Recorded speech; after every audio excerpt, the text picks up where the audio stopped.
આજે આપણે બનાવીશું કારેલાનું શાક।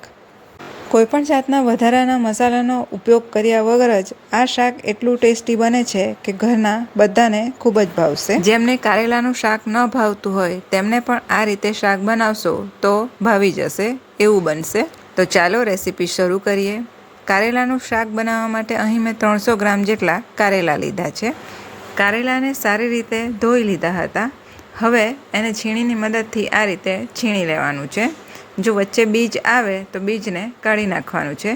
છીણવાથી બીજ વચ્ચેથી સરળતાથી નીકળતા જશે।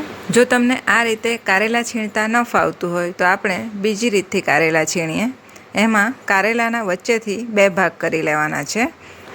કારેલાને હવે વચ્ચેથી 2 ભાગ કરીને એના બીજ કાઢી લેવાના છે। જો કુમળા હોય તો કાઢવાની જરૂર નથી, પણ થોડા પાકા હોય તો બીજને કાઢી નાખવાના છે। હવે કારેલાના બીજ કાઢી લીધા છે।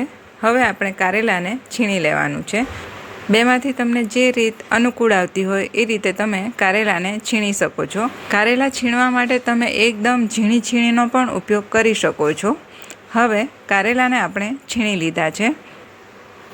હવે કારેલા છીણા ગયા છે। હવે છીણમાં આપણે મીઠું ઉમેરીશું। કારેલામાં મીઠું ઉમેરવાથી એમાંથી પાણી છૂટશે અને તે પાણી આપણે કાઢી નાખવાનું છે। હમણાં આપણે 1 થી 1.5 ચમચી જેટલું મીઠું ઉમેરવાનું છે।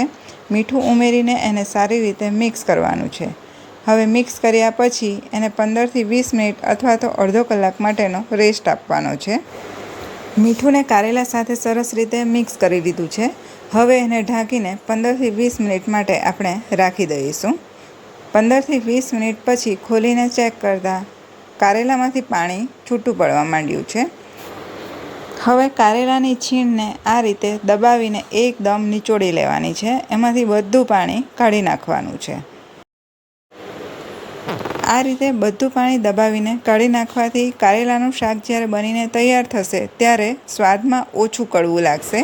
હવે બધી કારેલાની છીણને એકદમ સરસ રીતે દબાવીને બધું પાણી કાઢી નાખ્યું છે। હવે આ પાણીને આપણે કાઢી નાખવાનું છે। હવે કારેલાની છીણમાંથી પાણી કાઢી નાખ્યું છે।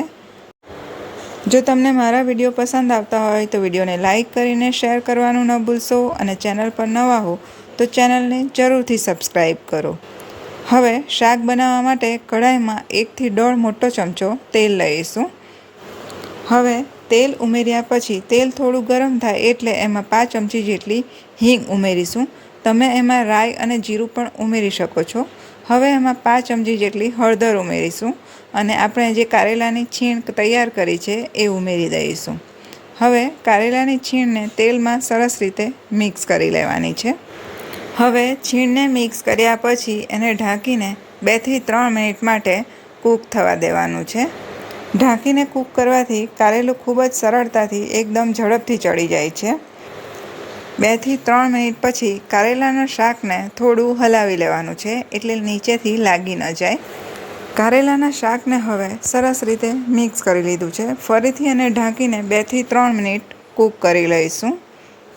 2 થી 3 મિનિટ કૂક કર્યા પછી હવે એકવાર ફરીથી મિક્સ કરી લેવાનું છે। અહીં આપણે કારેલાની છીણ તૈયાર કરી છે અને છીણને ચડતા બિલકુલ વાર નથી લાગતી। 4 થી 5 મિનિટમાં જ કારેલાની છીણ ચડી ગઈ છે।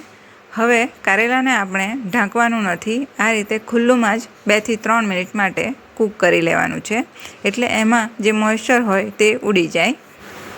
કારેલાની આ છીણનું શાક થોડું આપણે ક્રિસ્પી કરવાનું છે। કારેલાને આ રીતે ખુલ્લું રાખીને જ ચડાવવાથી એમાંથી મોઇશ્ચર ઓછું થઈ ગયું છે અને કારેલા ચડી ગયા છે। એમાં હવે આપણે મસાલા કરી લઈશું। હવે શાકમાં આપણે 5 ચમચી જેટલી હળદર ઉમેરીશું। હળદર આપણે આગળ પણ ઉમેરી હતી એટલે હમણાં માત્ર 5 ચમચી જેટલી જ ઉમેરી છે। સાથે અડધી થી પોણી ચમચી જેટલું લાલ મરચું ઉમેરીશું। 1 થી 1.5 ચમચી જેટલું ધાણા જીરું પાવડર ઉમેરવાનો છે।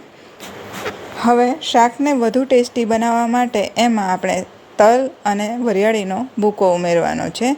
સાથે 2 થી 3 ચમચી જેટલી કોપરાની છીણ ઉમેરવાની છે। અહીં મેં સૂકા નારિયેળને છીણી લીધું હતું, તમે ફ્રેશ નારિયેળ પણ ઉમેરી શકો છો।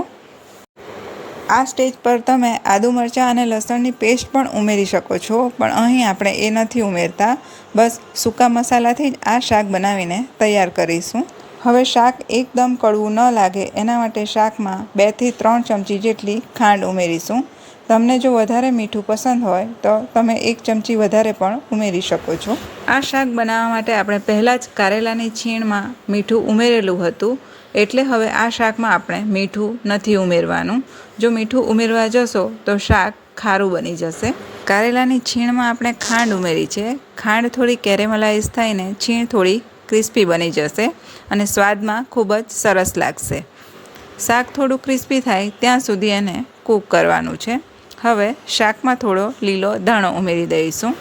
ધાણાને શાકમાં સરસ રીતે મિક્સ કરી લેવાનું છે.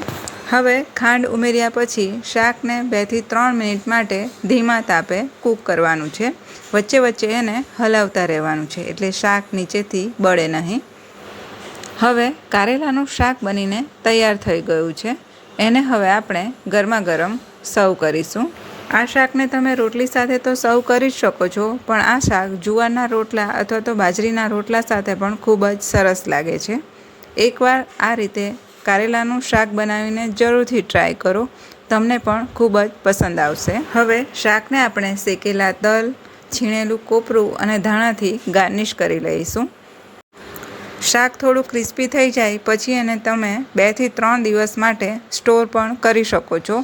આ શાક બિલકુલ ખરાબ નથી થતું. વિડીયો અને રેસીપી સારા લાગ્યા હોય તો વિડીયોને લાઇક કરીને શેર કરવાનું ન ભૂલશો અને ચેનલ પર નવા હો તો ચેનલને જરૂરથી સબસ્ક્રાઈબ કરો. ફરી મળીશું નવા વિડીયો સાથે. ત્યાં સુધી આપ સ્વસ્થ રહો અને મસ્ત રહો.